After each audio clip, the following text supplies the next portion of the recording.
pero la figura que salió era una figura de unos entre 3 y 4 pies de alto, con una gran cabeza abultada, delgadita, de un color grisáceo, y automáticamente 2 soldados que había en el suelo, debajo de la malla, se tiraron con ellos encima de la figura, con la malla, al suelo y lo taparon.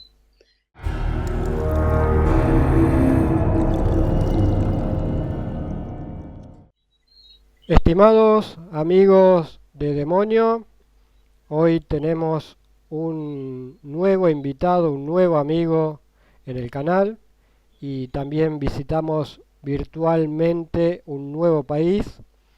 Nos vamos a la bella y yo diría enigmática isla de Puerto Rico.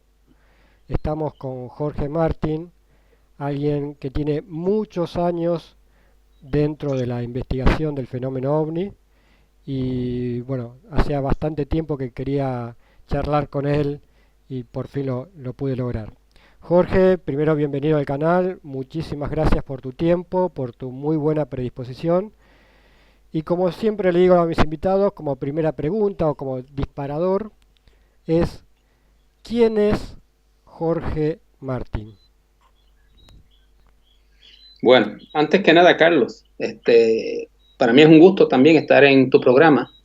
Hace muchos años que nos conocemos y hemos compartido informaciones en muchas ocasiones, pero mayormente ha sido a nivel de escritos por la internet, etcétera, ¿no? Informaciones, notas, casos que hemos discutido. Hoy por fin, pues podemos hacerlo en persona. Vamos a hacer a través de la frecuencia de Skype. ¿Qué te interesa conocer mayormente sobre mi persona? Bueno, primero, ¿cómo te iniciaste en estos temas? Si hubo algún hecho, algún disparador, algún caso, algún avistamiento, no sé, que te llevó a meterte en estos temas. Ok, mira, yo desde muy pequeño siempre estuve interesado en estas materias, ¿no? Todo este tipo de informaciones, situaciones. Me interesaba mucho la historia antigua, ¿no? Todas las civilizaciones antiguas de Egipto, Mesopotamia, etcétera, etcétera. Me llamaba mucho la atención. Leía sobre esos temas, etcétera. Eh, Me interesaba todo lo que tenía que ver también con el asunto espacial, la exploración espacial de la NASA, de la Unión Soviética, eh, la exploración de la Luna, etcétera, etcétera. Y para allá, para 1969, eh, recuerdo que estando siguiendo las transmisiones que hacían desde la nave de comando, los astronautas de la misión Apolo 11 en el viaje a la Luna, en el primer viaje a la Luna, este, uno de ellos, no recuerdo exactamente cuál de ellos fue, si fue Armstrong, si fue Collins o Aldrin, pero uno de ellos mencionó en la conversación que tenía con NASA en ese momento, con el centro de control en NASA, NASA, estamos siendo seguidos en nuestra trayectoria por un objeto ovoide, metálico, plateado, que nos sigue en todo momento en nuestra trayectoria. Y ahí se cortó la comunicación, no se podía escuchar. Tú podías verlo, pero no podías escuchar qué estaban hablando. Y se sabe hoy día que eso era una política que seguía la NASA cada vez que surgían ese tipo de informaciones o ese tipo de comentarios de parte de los astronautas, de cosas extrañas que estaban viendo, ya fuese en el espacio, en órbita o incluso en la Luna, que se sabe que han ido, fueron censurando ciertas informaciones, cambiaban la frecuencia a otra frecuencia radial y continuaban la conversación, pero el público no se enteraba de lo que estaban discutiendo. Hoy día ya se saben algunos de esos segmentos que decían, ¿no? De cosas que se vieron allá muy interesantes, muy importantes. Pues cuando yo escuché eso, ese comentario que hacían los astronautas, pues caí en cuenta, dije, espérate, aquí está pasando algo. Entonces lo que se dice sobre esto de los platillos voladores y estas naves que se están viendo, etcétera, en el espacio, pues posiblemente es muy real. Y amerita pues seguir investigando, estudiando el asunto. Desde entonces me interesé mucho más. Empecé a leer más, a leer sobre casos, precisamente de Argentina. Argentina es un país donde había una casuística, y la hay todavía, bastante fuerte, bastante caliente. Me interesaba mucho ver los casos de allá, de tu país. Y ya para 1973 participé en mi primera investigación directa, de lleno, junto a un grupo de investigación acá en Puerto Rico que se llamaba el Grupo Centro de Estudios OVNI de Puerto Rico, CEOVNI. Estaba formado por el compañero Sebastián Royuna March, un ufólogo, omnílogo muy conocido, autor del libro OVNI, Manifiesto OVNI de Puerto Rico, Santo Domingo y Cuba, también por el arquitecto William Santana Font, el agrónomo Noel Rigau, Juan Hernández, que era un experto en suelos y en química, el hipnólogo Manuel Méndez del Toro y otras personas, José Laurido y otras personas más. Y comenzamos a investigar y me recuerdo de ese primer caso en el que participé en el 1973, que fue un caso de encuentro directo que tuvo una joven en el pueblo de Mayagüez, en el oeste de Puerto Rico, y fue el primer caso en el que se utilizó la herramienta de la hipnosis regresiva para investigar un evento de este tipo aquí en la isla de Puerto Rico. Y la información que surgió fue muy interesante y se pudo corroborar por otros medios con otras personas, vecinos de la zona, etcétera, que pudieron percibir parte de lo que había ocurrido, aunque no participaron directamente del encuentro, pero sí vieron la nave, sintieron los sonidos, etcétera, todo ese tipo de cosas. Y de ahí en adelante, pues, continué investigando, en ocasiones con el grupo, en otras ocasiones por mi cuenta, estudiando casos, haciendo reportajes sobre los casos, hasta hoy día, que he seguido en esto. Participé como editor de un par de revistas, ahora tengo mi propia revista sobre el tema, y continúo investigando de lleno todas estas materias. Si te pido, después de tantos años detrás del fenómeno ovni, si te pido que me menciones un caso, ¿cuál es el primer caso que se te viene a la mente? Bueno, de un caso tengo varios que son parecidos y son casos que realmente me impactaron más porque primero había mucha más evidencia. Segundo, son casos donde hubo sanaciones de parte de estos seres hacia las personas, enfermedades que tenían bastante graves. Y también porque me hicieron variar un poquito mi visión de tuercas y tornillos, totalmente materialista del fenómeno. ¿Okay?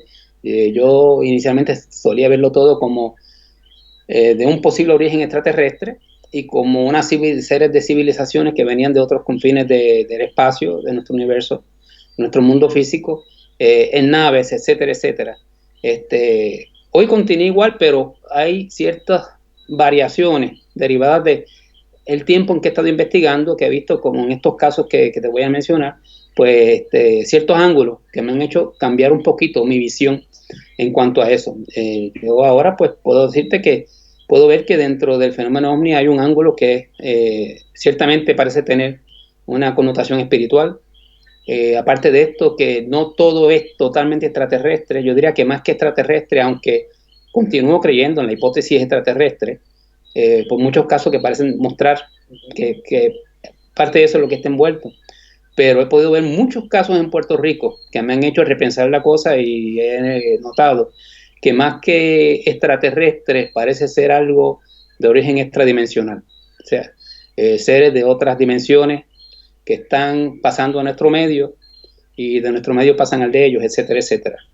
Y últimamente en Puerto Rico pues ha habido un auge desde hace unos años, Carlos, de casos de llamados wormholes, o agujeros de gusano, o portales, como les quieran llamar, que se abren en el cielo de Puerto Rico en distintas zonas.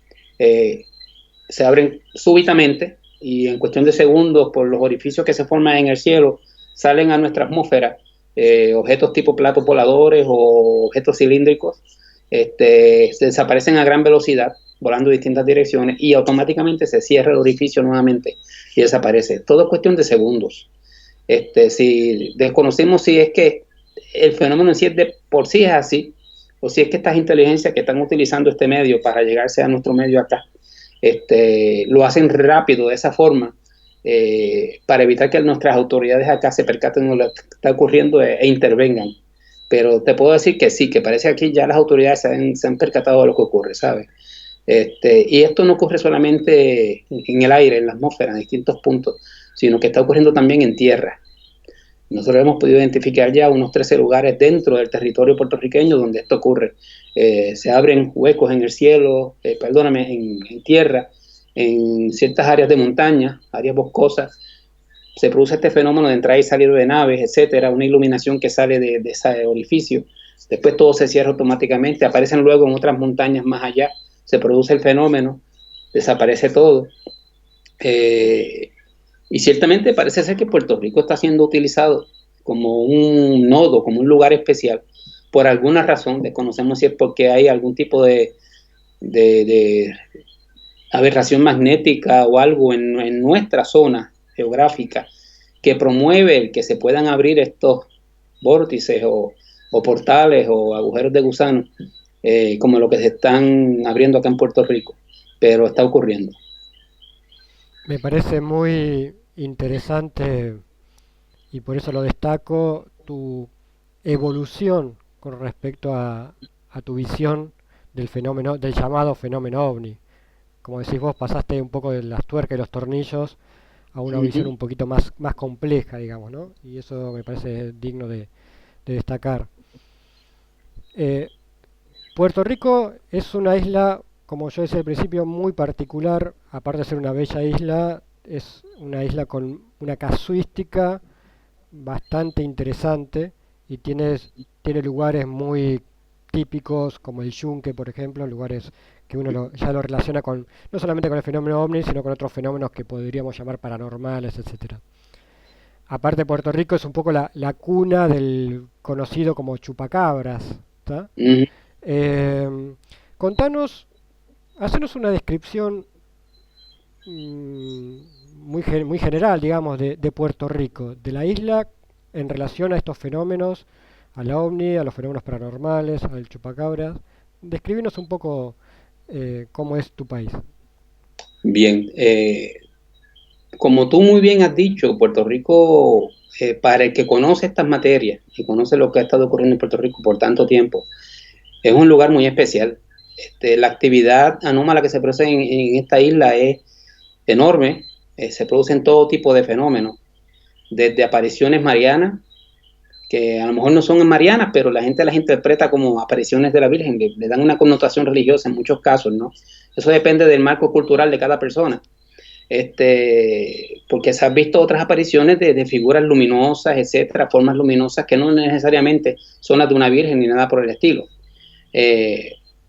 Pero sí se dan, entonces la gente las interpreta como ellos piensan a base de su marco de creencias personales, ¿no?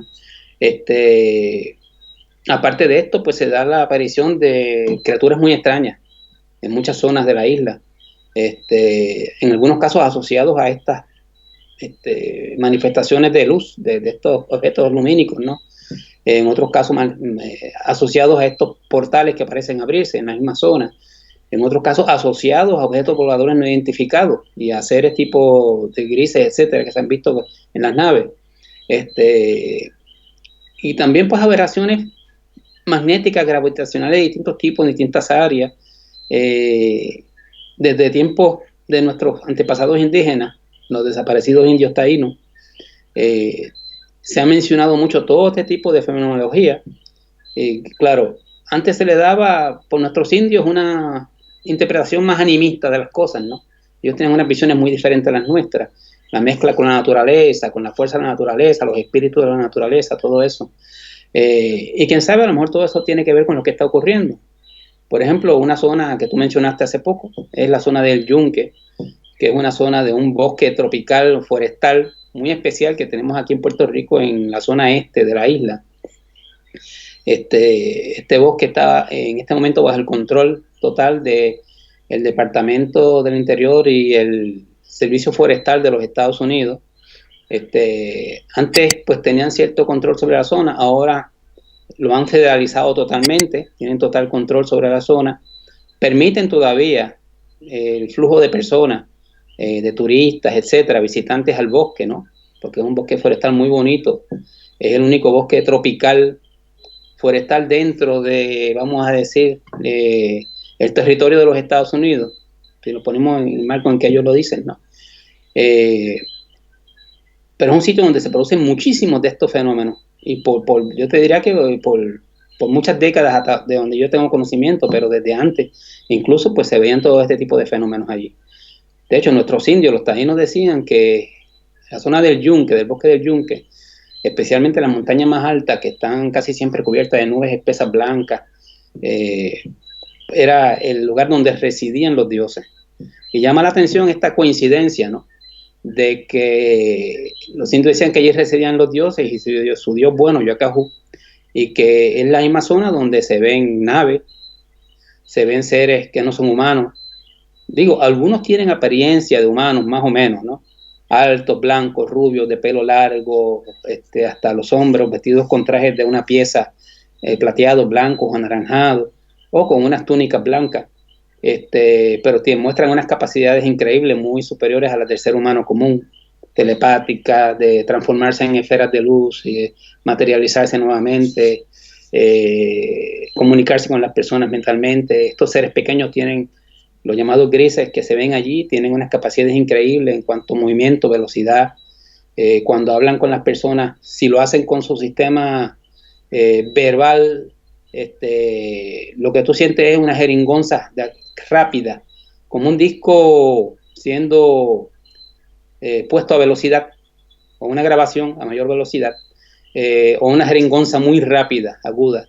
Cuando lo hacen con su mente, pues la gente los capta perfectamente, o capta la idea de lo que les quieren decir, o capta en el lenguaje de la persona lo que les están diciendo. Y la cantidad de casos allí es enorme, Carlos, te lo puedo decir. En nuestros archivos tenemos cientos de casos, ¿ok? De encuentros con seres de distintos tipos, de naves de distintos tipos, de encuentros con naves y militares estadounidenses en los mismos sitios, que parecen estar o vigilando o participando en algo allí de lo que ocurre. Personas con tiempo perdido, que después se sabe que habían tenido experiencias directas, personas que parecen haber caído como en otra dimensión dentro del lugar, por lo que experimentan allí, por lo que describen. Son las 4 de la tarde, un grupo de personas que está paseando arriba en las montañas y de momento todo se vuelve negro. Se van, como dicen, a negro. No ves nada, es negro totalmente. No saben qué ha ocurrido. 2 o 4 horas más tarde salen de ese estado y, por ejemplo, si eran las 4 de la tarde, son las 8 de la noche, no saben lo que les ha ocurrido. Luego, más tarde, empiezan a tener imágenes y habían tenido encuentros con seres, etcétera, etcétera, etcétera. Algunos fueron examinados, otros pues veían los seres que mostraban mucha curiosidad hacia ellos, se les acercaban periódicamente durante el lapso que ocurrió todo el asunto, ¿no? Y en este momento pues se sabe que hay una fuerte presencia militar de los Estados Unidos en la zona, que parecen estar haciendo algo con el asunto allí, se desconoce qué, pero que es cada vez más obvia esa presencia, ¿okay?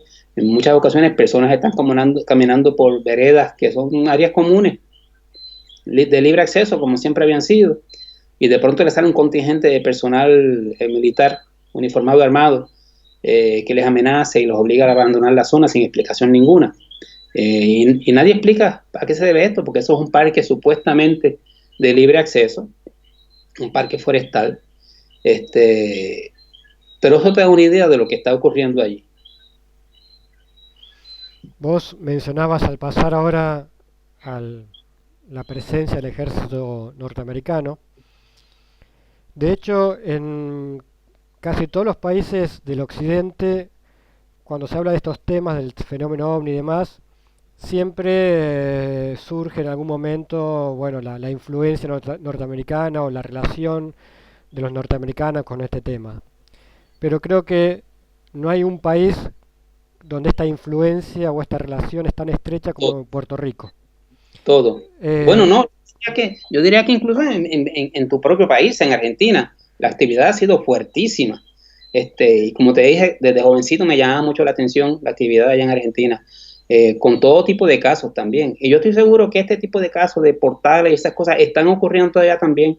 No han trascendido todavía, tal vez, por alguna razón, pero estoy seguro de que tiene que estar ocurriendo igual. A lo que quería ir, ¿cuál es, según tu opinión, realmente la relación que tiene los norteamericanos, en este caso el ejército norteamericano que está en Puerto Rico, con todos estos fenómenos? ¿Hay alguna relación entre ellos y el fenómeno o son simples, digamos, espectadores como puede ser tú o cualquier otro puertorriqueño? Bueno, algunos indicios tienden a indicar la posibilidad de que tal vez haya algún tipo de contacto, pero hasta qué grado no sabemos, ¿no? Por otro lado, tenemos casos ocurridos allí donde a través de las informaciones que nos han dado los testigos que han vivido las situaciones y han visto lo que ha ocurrido, parece ser que las fuerzas norteamericanas aquí en Puerto Rico están interviniendo con estos seres. ¿Okay? En la misma zona del Yunque, nosotros tenemos varios casos donde se vio personal norteamericano. Por ejemplo, mira, tenemos este caso de este joven, Carlos Pérez. Carlos Pérez era un camarógrafo de televisión del Canal 11 acá en Puerto Rico, del Departamento de Noticias, hermano de un conocido comediante y músico de acá de Puerto Rico. Una noche fue al Yunque, hace como 10 años atrás ocurrió esto, fue al Yunque junto a un grupo de amigos para llevar a un amigo que había venido del exterior a visitar la zona del Yunque, y él quería verla de noche y subir allá arriba y ver cómo era todo aquello. Eran como a las 10 de la noche, subieron, tomaron la vereda que sube, dejaron su automóvil abajo, al final de la carretera donde está cerrada, que en un sitio que es bien extraño, Carlos, porque hace muchos años atrás hubo un derrumbe por una lluvia fuerte en una zona en la carretera que corta todo el Yunque de un lado a otro y sale al pueblo de Naguabo, hacia el área sur del Yunque, y la cerraron por ese derrumbe, pero jamás han querido arreglarlo, con la excusa de que no se puede, de que dañarían el medio ambiente allí, etcétera, etcétera, etcétera. Pero ese es uno de los puntos donde surge mucho de este personal militar armado de momento y saca a las personas del área. O sea que algo está ocurriendo allí. Y lo del derrumbe parece ser una mera excusa para que las personas no entren por esa zona. Pues el asunto es que subieron hasta allá arriba, hacia la torre del Yunque, cuando están bajando nuevamente, porque era tarde y hacía mucho frío, están bajando por la vereda que va del Monte Britton, que queda un poco más abajo, hay una torre de observación, una atalaya, y están bajando por allí y de momento notan una luz un poquito más adelante, como de una linterna. Pensaron que era que alguien venía, pero entonces continuaron caminando por la vereda y para su sorpresa, como 5 minutos más adelante, de momento se levantaron un sinnúmero de soldados armados a cada lado de la vereda, que parecían haber estado cubiertos con estas mallas de francotiradores de camuflaje, llenos de basura y hojas, etcétera, etcétera, y paja y qué sé yo qué. Y se levantaron apuntándoles todos ellos con fusiles y armas a Carlos Pérez y sus amigos, que eran como 6 de ellos, y preguntándoles con fuerza, de forma bastante grosera, quiénes eran, qué hacían allí, qué estaban buscando, para qué estaban allí, qué hacían. Y ellos pues les explicaron, ¿no? Sencillamente paseando. Mira, el amigo OVNI vino aquí de Nueva York, quisimos llevarlo para que viese esto por aquí, y vinimos de noche, pero eso es todo. Entonces pues, dentro de la discusión, que se puso un poquito caliente, porque Carlos nos dijo, él tiene malos cascos, como decimos acá, se molestó por la actitud de estos individuos, ¿no? No veía razonable que los tratasen de la forma grosera en que les estaban tratando y amenazándoles, por nada, sencillamente por estar caminando por allí en un sitio que es público. Entonces le dijo, pero primero que nada, esto es público, esto es parte de Puerto Rico. No, usted está equivocado, esto es parte del territorio de los Estados Unidos y nuestras instrucciones son disparar primero y preguntar después en casos así que usted decide. Entonces un compañero que era un detective privado que estaba con él, le dijo, mira, Carlos, cálmate, porque esta gente está armada, ellos llevan las de ganar, no sabemos qué está ocurriendo aquí, así que vamos a tranquilizarnos y vamos a irnos. Pero que cuando están hablando así de momento, pues notan que frente a ellos, de donde salió uno de los grupos de estos soldados, que después aparecieron primero 5 y después aparecieron 15, se levantó algo. Entonces vieron que era como una malla de estas, de las de francotiradores, llenas de mucha basura, de camuflaje. Se levantó algo y salió una figura. Pero la figura que salió era una figura de unos entre 3 y 4 pies de alto, con una gran cabeza abultada, delgadita, de un color grisáceo, y automáticamente 2 soldados que había en el suelo, debajo de la malla, se tiraron con ellos encima de la figura, con la malla, al suelo y lo taparon. Cuando ellos vieron eso, ellos entraron en pánico, dijeron, espérate, ¿qué es esto que estamos viendo aquí? Si esta gente se da cuenta que nosotros vimos esto, no nos van a dejar ir de aquí. Entonces, pues, disimularon, los militares los sacaron de allí a la fuerza, los escoltaron hasta abajo, por toda la vereda, hasta llegar a su automóvil, y les hicieron irse. Pero antes de irse les preguntaban, ¿ustedes son los de la guagua van que está allá abajo, blanca? Que es así, así, asado. Entonces ellos se dieron cuenta que los estaban vigilando desde que llegaron allí. O sea, había alguien que estaba vigilando en la zona. Y pues tan pronto llegaron abajo, pues entraron a la guagua, se fueron y el personal militar se desapareció. Eso da una idea del tipo de cosas que ocurre ahí. Tenemos otra información de un oficial de policía, un teniente de policía, un compañero, que fueron también eso fue hace como 15 años, pero da una idea de que algo parece estar ocurriendo allí. Les enviaron a escoltar, como escolta de seguridad, a unos agentes federales que vinieron de los Estados Unidos, a la base Muñiz, en Isla Verde, en San Juan, en el aeropuerto, pero esta es una parte del aeropuerto que tiene que ver con la Guardia Nacional Aérea de Puerto Rico. Les envían a escoltar a estos individuos, eran 2 agentes federales. Ellos van en un automóvil, subiendo todo el tiempo, llegan hasta arriba, hasta el yunque, y ellos van detrás en otro automóvil siguiéndolo. Ellos no entendían por qué tenían que hacer eso, por qué tenían que escoltarlo. Notaron entonces que en vez de continuar directo todo el tiempo hacia donde están las facilidades principales, allí en el yunque, pues se desviaron por una carretera a la izquierda, donde no había nada, llegaron hasta bien adentro, que había una caseta como la que utiliza el personal del servicio forestal allí, una cabaña. Y estos 2 norteamericanos le dicen que se queden allá afuera, vigilando en todo momento. Entran a la cabaña y como 5 minutos más tarde salen, pero salen con algo muy raro. Una figura era, de nuevo, traían agarrado por los hombros, cada uno por un lado, una figura que parecía estar muerta o dormida, desmayada o algo. Y la descripción que ellos de lo que vieron era una figura de unos 3 a 4 pies de alto, delgada, de un color gris, verdoso, cráneo abultado, ojos grandes negros, brazos largos, lo tenían agarrado por los brazos. Entonces sacaron del vehículo que ellos tenían una caja que parecía como estas cajas donde se ponen cosas en los aviones para carga. ¿Ok? Lo pusieron ahí dentro, lo acostaron ahí, cerraron la tapa y ellos dicen que sintieron como cuando se cierra algo a presión, que se siente que sale aire, como si fuese al vacío. Lo pusieron en su automóvil, se fueron y ellos lo siguieron de nuevo hasta el aeropuerto de Isla Grande, al aeropuerto de la base Muñiz, en el aeropuerto en San Juan, en Carolina, y se montaron en un avión y se fueron. Ellos nunca entendieron para qué les hicieron ir a darles escolta a estos personajes y por qué les permitieron ver esto.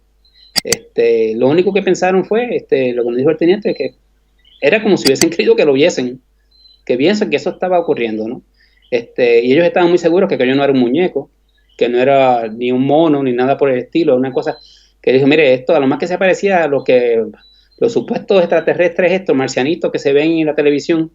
Esto es lo único que yo puedo decir que se parecía a lo que nosotros vimos allí. ¿Por qué nos dejaron ver esto? No entiendo. Pero desde que eso ocurrió, no podemos sacarnos eso de la mente. Es una cosa que siempre tenemos con nosotros. Y muchas situaciones así que tienden a indicar tal vez que hay algún tipo de intervención.